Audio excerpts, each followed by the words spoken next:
প্রতিদিনই উত্তর 24 পরগনার বসিরহাট মহকুমা হাকিমপুর চেকপোস্টে লম্বা লাইন থাকে বাংলাদেশিদের। না, ঘুরতে যাওয়ার জন্য নয়, দেশে ফেরার জন্য।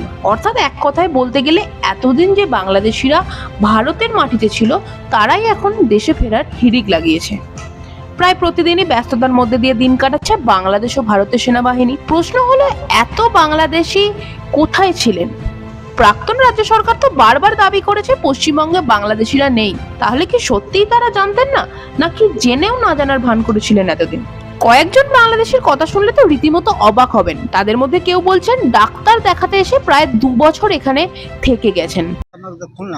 খুলনা বাড়ি? হ্যাঁ। এই কত বছর আগে আসছিলেন? আমি বেশি দিন না, আমি ডাক্তার দেখাতে এসেছিলাম। আমি বছর দেড়েক যাই, শেখ হাসিনা আসলেন না, তারপর পরে আইছি।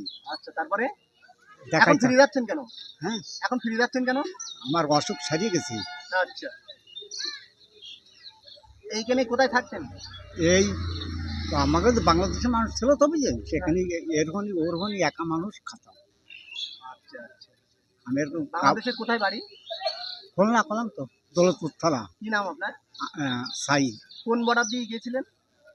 গেছিলাম এই হাকিমপুর দিয়ে, এই বর্ডার দিয়ে গেছিলাম। আবার অন্য কয়েকজন বলছে করোনার আগে এসেছেন এখানে, তারপর থেকে ভারতেই রয়ে গেছেন। বাংলাদেশ। বাংলাদেশে কোথায়? খুলনা। এদিকে কোথায় থাকতেন? পশ্চিমবাংলায়। কোথায় থাকতেন? কলকাতায়। কলকাতায় থাকতেন। কলকাতা। কতদিন আগে এসেছিলেন? আচ্ছা, করোনার একটু আগে, 2 মাস আগে। হুম। করোনার 2 মাস আগে এসেছিল। তা কোনো কাগজপত্র হয়নি? না। এখন ফিরে যাচ্ছেন কেন? যাচ্ছি, ফিরে যাচ্ছি, আর সুবিধা হচ্ছে না আমাদের। এখানে এসেছেন কেন? বাংলাদেশ যাবে। বিএসএফ এর কাছে স্যালেন্ডার করতে হ্যাঁ, এসেছেন? সিলিন্ডার করতে।